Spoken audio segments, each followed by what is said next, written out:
KPK, periksa Kemendikbud.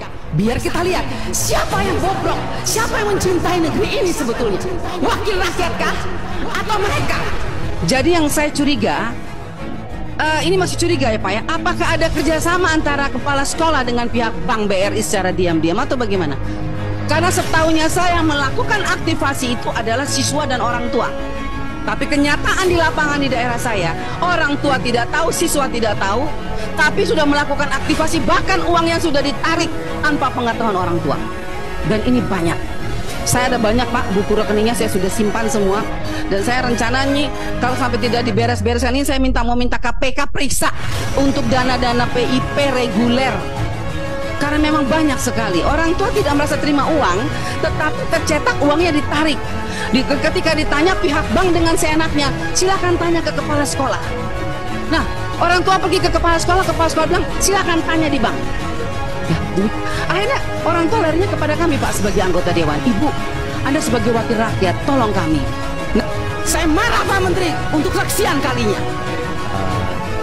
Karena sempitan waktu, saya mohon maaf sekali lagi kalau untuk tidak bisa menjawab satu persatu jawabannya, tapi tentunya baik secara tertulis ataupun di RDP akan pasti kami address setiap isu yang diangkat.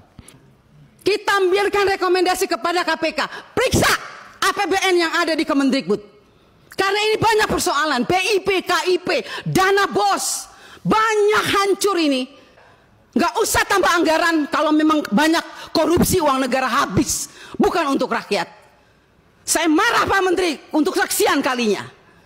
Karena memang ini kenyataannya di lapangan. Itu banyak persoalan. Mau masalah guru, sampai sekarang guru P3K yang sudah lolos P3K sampai sekarang belum dikasih SK. Provinsi NTT belum, mereka belum terima SK. Kedua, guru-guru daerah terpencil masih banyak yang belum terima juga tunjangannya. Ketiga, banyak bangunan-bangunan sekolah yang masih terbengkalai padahal dari 2021 anggarannya. Bapak Ibu ini kan orang-orang pintar setahunya saya di Kemendikbud. Orang-orang berpendidikan. Kok bisa salah mengambil kebijakan? Bu Sekjen, Anda mengeluarkan Persekjen yang dimana poin nomor 3 dikatakan bahwa data yang direkomendasikan sebagaimana dimaksud pada huruf B diverifikasi oleh Dinas Pendidikan. Loh, kita ini pemangku kepentingan usulkan itu dari Dapodik sekolah. Dapodik itu harusnya kan, makanya tadi Pak Andre bilang operator sekolah itu diperhatikan. Karena semua itu dari operator sekolah. Kepala sekolah aja kadang-kadang tidak tahu apa yang terjadi dilakukan oleh operator sekolah. Dinas Pendidikan juga nggak tahu. Nah, kementerian juga, jadi kalau mau melakukan verifikasi, harusnya kementerian melakukan verifikasi terhadap dinas, dinas lakukan verifikasi terhadap kepala sekolah, hasil verifikasi itu baru diberikan kepada kami. Itu jangan dibolak-balik.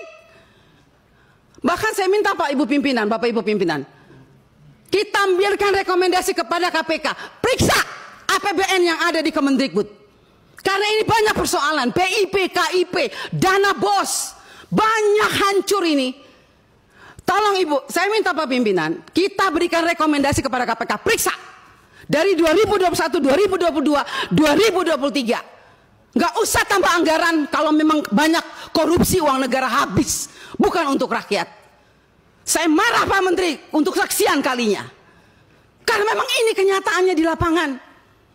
Jangan dong kita dibikin seperti anak kecil. Kok apa yang diusulkan kita mesti diverifikasi oleh Dinas Pendidikan? Anda mau nggak sebagai menteri diverifikasi oleh dinas? Jangan aneh-aneh lah. Kalian tuh dipilih oleh presiden, harusnya berikanlah yang terbaik untuk rakyat. Semoga pembicaraan saya ini dilihat oleh presiden yang baru. Semoga presiden yang baru memperhatikan kinerja kementerian sekarang ini, memperhatikan eselon-eselon 1 yang sudah ada ini. Tidak memberikan solusi kepada negara, hanya membuat persoalan di daerah. Yang tertinggal tetap tertinggal, yang guru menangis tetap menangis. Bicara plafon digital, mana keadilan untuk daerah 3T? Enak daerah-daerah yang sudah ada internetnya diberikan terus, tapi kita yang daerah 3T yang tidak ada internetnya dibiarkan begitu saja. Mana keadilan sosial bagi seluruh rakyat Indonesia Pak Menteri? Saya sangat kecewa. Kita sudah mau habis masa jabatan. Anda mungkin sebentar lagi habis. Atau Anda lanjut, saya tidak tahu. Tapi saya puji Tuhan. Tuhan dan rakyat masih memilih saya kembali. Dan sampai ini, apapun yang terjadi, kita yang terpilih kembali, kita akan tetap memperjuangkan keadilan dan kebenaran untuk kemajuan anak negeri kita. Bukan untuk kita anggota dewan, bukan. Jadi jangan aneh-aneh punya pikiran negatif terhadap wakil rakyat.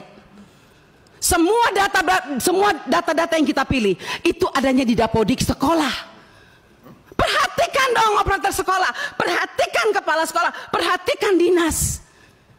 Jangan hanya urus yang besar-besar triliunan, tapi begitu sampai di bawah tidak pernah diperhatikan. Omong kosong semua ini. Saya setuju KPK memberikan rekomendasi. Bila perlu kita berikan rekomendasi kepada KPK, periksa Kemendikbud. Biar kita lihat siapa yang bobrok, siapa yang mencintai negeri ini sebetulnya. Wakil rakyatkah atau mereka? Jangan begitu dong. Bikin persekjen memalukan, Bu Sekjen. Ya iyalah, Anda jangan senyum. Anda membuat persekjen, tidak berpikir, masa kita diverifikasi oleh dinas? Mending kalau kepala dinasnya bersih. Kalau kepala dinasnya justru yang mencuri uang PIP, bagaimana Ibu? Saya mau tanya sekarang, jawab. Apa Anda pikir semua kepala dinas bersih? Oh tidak. Mari kita buktikan. Mau kita turun, kita buktikan, kita tanya jangan sama kepala dinas. Tanya sama penerima PIP. Itu baru bisa jawab jawabannya. Kalau Anda hanya turun hanya di dinas, semua jawabannya bagus. Tapi coba turun ke rakyat. Turun ke penerima orang tua. Kalau nggak lihat itu orang tua punya air mata. Omong kosong.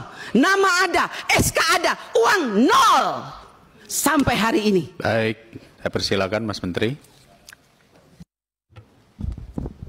Terima kasih Bapak Pimpinan, terima kasih Ibu Bapak anggota Komisi 10 untuk berbagai masukannya. Tadi saya mencatat beberapa poin dan sepertinya mayoritas adalah masukan yang berhubungan dengan anggaran kami di tahun 2025. Seperti yang disebut tadi sama Kang Dede, kita akan melalui pendalaman ya Pak, lewat RDP, di mana semua pertanyaan-pertanyaan tersebut akan bisa dijawab secara mendetil, didiskusikan, dan juga bisa membuat beberapa keputusan.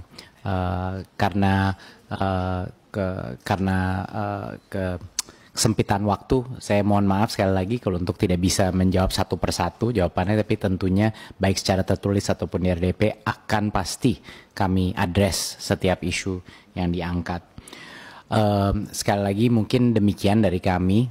Terima kasih, saya kembalikan ke meja pimpinan. Baik, terima kasih.